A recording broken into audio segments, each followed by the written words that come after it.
Sziasztok! Ez itt az első videó, amiben én is benne vagyok, és szeretném nektek bemutatni a Menyecske kalendáriumot. Ezt láthatjátok itt, egy zöld verzió, illetve itt van egy kék is, illetve van még egy rózsaszín is, amit a webshopban találhattok meg. Arról most nem hoztam anyagot. És hogy honnan jött az ötlet? Hát amikor én mennyasszony voltam, akkor a csajoktól a lánybúcsúmon kaptam egy ajándékdobozt, egy Menyecske kalendáriumot, ami az esküvőnk hetére minden napra tartalmazott egy üzenetet, ilyen kis kedves üzenetet, illetve egy kis ajándékot, illetve volt benne meglepetésprogram, például az egyik napra egy masszást vettek nekem, úgyhogy ez nagyon jó volt, mert feltöltött az esküvőnk előtt, és volt egy kis időm magamra is, ami szerintem elengedhetetlen ahhoz, hogy a hétvégére kipihenve lépjetek az oltár elé, és élvezzétek is a nagy napotokat, ne csak túléljétek. Na hát, és ott folytatódott a történet, hogy idén egy jó barátnőnk ment férjhez, és neki terveztem meg pont a rózsaszín verziót, ami nincs itt most a kinyomtatottak között, hogy tudtam, hogy ő is szeret naplózni, szereti a bullet journalt is, és valami olyat akartam kitalálni, ami elgondolkodtató és hasznos ajándék, és nem csak apróságok, hanem van benne valami lelki tartalom is. És hát így állt össze a mostani Menyecske kalendárium, ami minden napra tartalmaz egy kis üzenetet, illetve kérdéseket, amit megválaszolhat magának a mennyasszony, vagy apróbb gyakorlati feladatokat. Igazából nem kell rá sok időt szánni, de hogyha szeretnél, akkor meg bármennyit el tudsz vele tölteni, ez csak rajtad múlik, hogy mennyire vagy naplózós típus, vagy mennyire szereted ezeket az önreflexiós kérdéseket.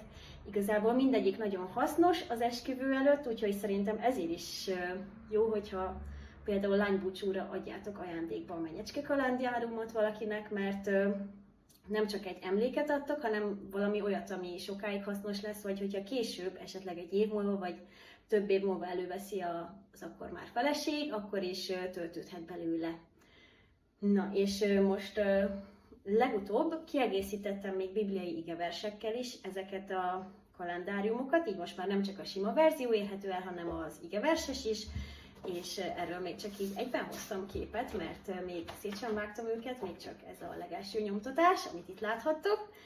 És igazából ez ugyanazt tartalmazza az első oldala, mint a sima kalendárium, és minden napnak a hátoldalán van még egy igevers, amiről úgy gondoltam, hogy kiegészíti az adott nap témáját, és így egy sokkal tartalmasabb dolog jött létre. És így két funkciója is lett, mert hogyha megcsináltátok a feladatokat, akkor a kártyát még nyugodtan kirakhatjátok valahova a lakásba emlékeztetőnek, vagy bátorításnak a nagy nap előtt.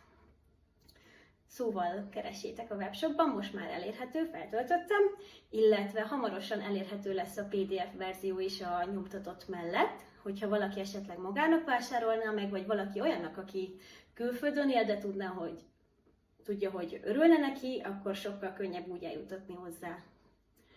Illetve elérhető még ajándékdobozzal együtt is, erről most nem hoztam mintát, de a webshopon ezt is megtaláljátok, hogyha ti is feltöltenétek ajándékokkal a Menyecske kalendáriumot, akkor azt is nyugodtan megtehetitek. Egy következő videóban pedig majd megmutatom, hogy én miket tennék a dobozba. Sziasztok!